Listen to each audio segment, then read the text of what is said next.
Le monde de l'entreprise regorge de techniques destinées à améliorer le bien-être des salariés. Aujourd'hui, nous nous intéressons à une méthode qui s'appelle la méthode Alexander, venue d'Australie et plus particulièrement de Tasmanie.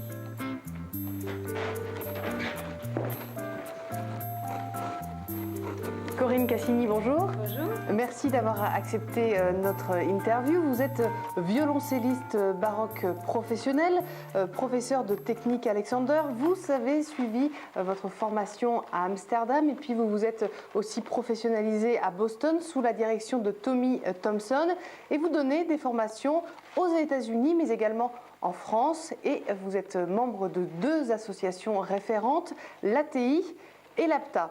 Et vous, Corinne Cassini, vous êtes vous venez d'être nommée professeur à Alexander dans une université en Caroline du Nord. Alors la question que tout le monde se pose, bien évidemment, qu'est-ce que cette méthode Alexander et d'où vient-elle? La technique Alexander doit son nom à l'inventeur Frédéric Matthias Alexander. Monsieur Alexander avait 21 ans en 1890. Quand il était donc à Sydney et il s'apprêtait à une carrière de comédien. Mais il souffrait d'aphonie chronique. Il a conclu, après avoir vu différents médecins qui n'ont pas pu l'aider, qui n'ont rien trouvé de problématique avec sa voix, il a conclu en fait que c'était quelque chose qu'il faisait avec sa voix pendant qu'il parlait sur scène qui était la cause de son problème. Et donc c'était une conclusion assez révolutionnaire à l'époque, donc de conclure que lui-même avait la responsabilité de son mal physique. Comment se passe une séance de la méthode Alexander? De beaucoup de différentes manières possibles, donc on va justement illustrer deux manières, une avec un poste d'ordinateur et la deuxième avec une chanteuse. Donc, continuez juste un petit peu, prenez conscience un peu des gestes que vous faites. Vous continuez à penser à ce que vous faites, mais sans le faire.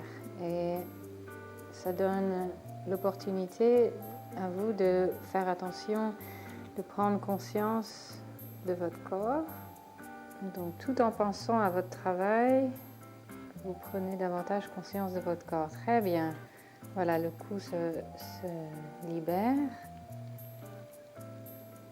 Très bien. Est-ce que vous avez conscience de vos ischions sur la chaise, l'enracinement? Oui. Oui. Ok, donc maintenant, avec ça, à partir d'ici, à partir de cette conscientisation corporelle que vous avez faite vous-même avec la pensée et le ressenti, vous allez continuer à travailler. Moi, j'observe une grande différence. Mais vous? D'une part, mon regard n'est plus à la hauteur de l'ordinateur par rapport à avant. Je pense que je devais me baisser un peu pour être à la bonne hauteur. Oui. Effectivement, dès que vous me manipulez, je me rends compte que j'étais affaissée. Et donc, ça nous redresse. Le fait, effectivement, de prendre conscience qu'on est en train de travailler, on a l'impression qu'on est un petit peu libéré de l'aspect physique, on va dire. Et finalement, on est presque plus dans ce qu'on fait, paradoxalement. Voilà. Oui, donc juste en prenant ce temps d'arrêt, de pause, de conscientisation, de moment de conscientisation de qu'est-ce que vous faites, ça vous donne un champ plus large entre vous et votre travail. Et puis après, vu la constatation que vous êtes donc plus élevé par rapport à l'écran, on peut faire des adaptations matérielles au niveau de l'ordinateur, soulever l'écran, avoir un desktop ou bien soulever votre laptop, quoi. Voilà. Donc c'est ça que peut nous aider, avec quoi la technique Alexander peut nous aider.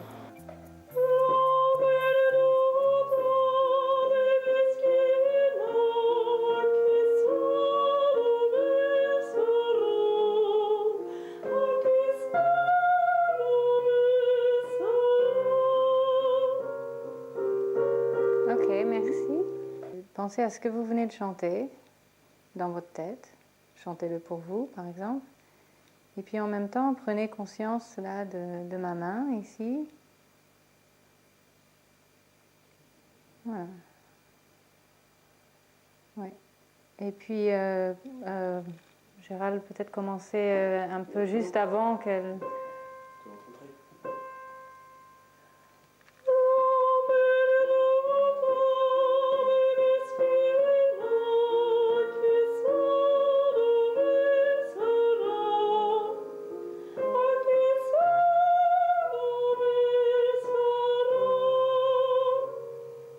Ouais, alors, est-ce que vous avez senti une différence, entendu une différence aussi? Oui, oui. Ouais. Une très grande différence. J'ai eu l'impression que c'était plus facile et que le son sortait de manière plus naturelle.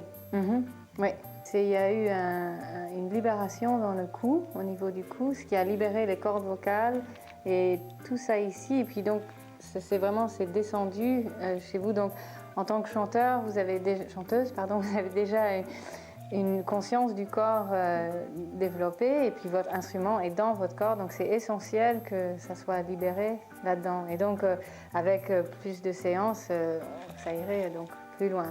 Est-ce que cette méthode Alexander est destinée à tout public? Elle est destinée à tout le monde parce que tout le monde utilise son corps pour faire sa vie.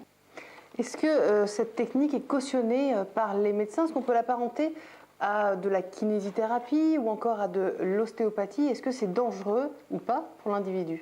La technique Alexander se distingue de la kinésithérapie, de l'ostéopathie, dans le sens que ce n'est pas une thérapie.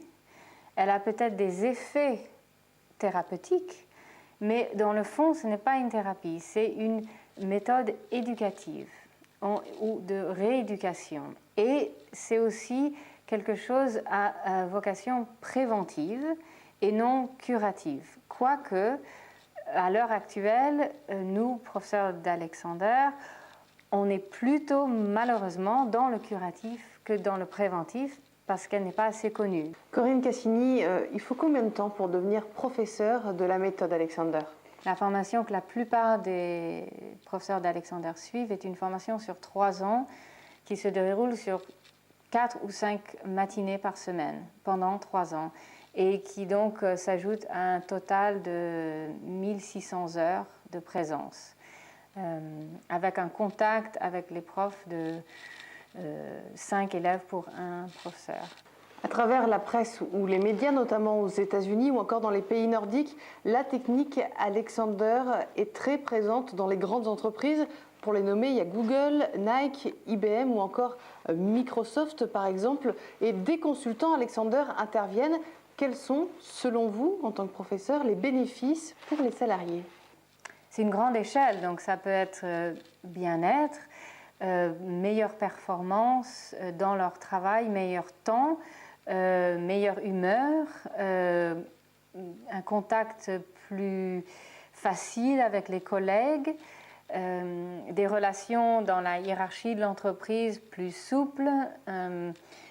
Donc c'est un niveau vraiment les deux psychologique et physique. Aujourd'hui, il existe de multiples méthodes de bien-être pour l'équilibre des personnes. Mais on sait également que certaines sectes, au nom du bien-être des personnes, s'introduisent à travers des formations dans les entreprises. Alors, est-ce qu'il faut se méfier de la méthode Alexander? Est-ce qu'elle dépend d'une idéologie particulière? Alors, je peux vous rassurer tout de suite, elle n'est pas du tout liée à une idéologie parce qu'elle est pragmatique. C'est une méthode, comme son nom l'indique, technique ou méthode, qui adresse l'utilisation de soi. Donc, les personnes apprennent comment à conscientiser comment elles font ce qu'elles font, quelle que soit leur activité.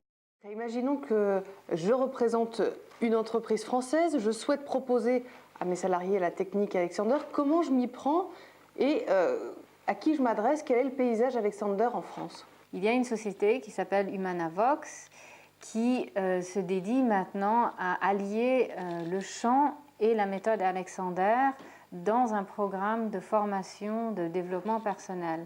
Alors, je trouve c'est formidable cette initiative et Donc je soutiens tout à fait ces initiatives parce que c'est difficile pour nous en tant qu'individus d'approcher une grande entreprise. Donc une société comme Humanavox est beaucoup plus crédible en tant que haute société contactant une autre société. Corinne Cassini, pour conclure, en quoi cette technique Alexander a changé votre vie et pourquoi vous avez choisi d'en faire votre métier? Elle a orienté ma vie vers une vocation que j'avais en tant que violoncelliste aussi, celle de travailler avec des personnes et de toucher les personnes d'une certaine manière. Alors, au travers de la musique, on touche les personnes, c'est une manière de communiquer. Et donc, par le toucher, je communique au corps. Donc, c'est une communication entre mon corps et le corps de l'autre. Donc, dans ce sens-là, je reste dans une optique de communication que j'avais aussi en tant que musicienne. Corinne Cassini, un grand merci de vos réponses.